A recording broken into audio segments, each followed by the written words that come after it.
کہتا میں تیرے چراغ دان کو ہی ہٹا دوں گا. کام تو بڑے زبردست چل رہے تھے, سب کچھ ٹھیک چل رہا تھا. تو پھر خداوند تھوڑی سی تنبیہ کر کے تو معاف کر کے آگے چل. وہ کہتے میں تیرے چراغ دان کو ہی اس کی جگہ سے ہٹا دوں گا. وجہ کیا تھی جس کی خدا کو اتنی فکر ہے کہ وہ اس کے بارے میں اتنا سخت ہے؟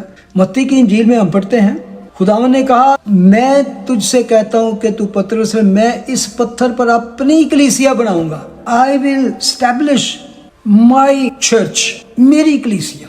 جس چرچ کی, جس چراغ دان کی خداوند بات کر رہے ہیں, وہ کہتا ہے میں اس کو اپنی کلیسیا بناؤں گا اور عالم ارواح کے دروازے اس پر غالب نہ آئیں گے.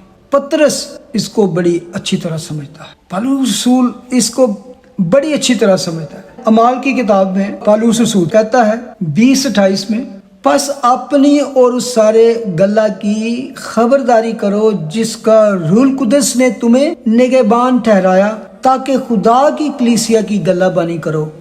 غور کریں, کلیسیا کی گلہ بانی کرنے والوں کو جو کہا گیا ہے, اس نے خدا کی کلیسیا کی گلہ بانی کرو جسے اس نے خاص اپنے خون سے مول لیا ہے. یہ سیریسنس ہے کیونکہ خداوند نے کہا میں اپنی کلیسیا بناؤں گا اور اس کو اپنے خون سے مول لیا ہے, بیش قیمت خون سے. تو اسی بات کو وہ افسیوں کے خط میں شوروں کو پیغام دیتے دیتے اس کی مثال پالوس رسول کیسے دیتا ہے. افسیوں چیپٹر 5 ورس 25 میں پالوس رسول لکھتا ہے اے شوہروں اپنی بیویوں سے محبت رکھو جیسے مسیح نے بھی کلیسیا سے محبت کر کے اپنے آپ کو اس کے واسطے موت کے حوالے کر دیا. بیش قیمت خون بہایا اور اس کے لیے موت قبول کی. اور اس کا کیا مقصد ہے؟ کیسی کلیسیا ہو, اس کو کلام کے ساتھ پانی سے غسل دے کر صاف کر کے مقدس بنانا ہے, اور ایسی جلال والی کلیسیا بنا کر اپنے پاس حاضر کرے جس کے بدن میں داغ یا جری یا کوئی اور ایسی چیز نہ ہو بلکہ پاک اور بے عیب ہو. That is the seriousness. This is my church. اس لیے خداوند کو اتنا اس کلیسیا کی فکر ہے, اس لیے کہہ رہا ہے کہ کلیسیا جس کو میں نے اپنے بیش قیمت خون سے سینچا, جس کے لیے میں نے اپنے آپ کو موت کے حوالے کر دیا. This is my church, my church. سو خدا کا کلام کہتا ہے کہ جو خدا کی کلیسیا کو, خدا کے مقدس کو خراب کرے, برباد کرے, خدا اس کو برباد کرے. لیکن خداوند کہتا ہے remember, repent, return and repeat, پہلے کی طرح کام کر. اس لیے عزیزو اس بات کو ہمیں سمجھنا ہے کہ اگر ہم کسی جگہ پہ اس خدمت میں ہیں, کسی بھی حیثیت میں, کسی چرچ میں بھی, خداوند نے ہمیں ایک برکت دی ہے تو کیپ اٹ برننگ. ہمارے دل اس جوش سے, اس ایمان کی آگ سے بھڑکتے رہیں اور ہم مسیح کے ساتھ وفاداری سے چلتے رہیں. خداوند آج کی کلام سے آپ سب کو برکت.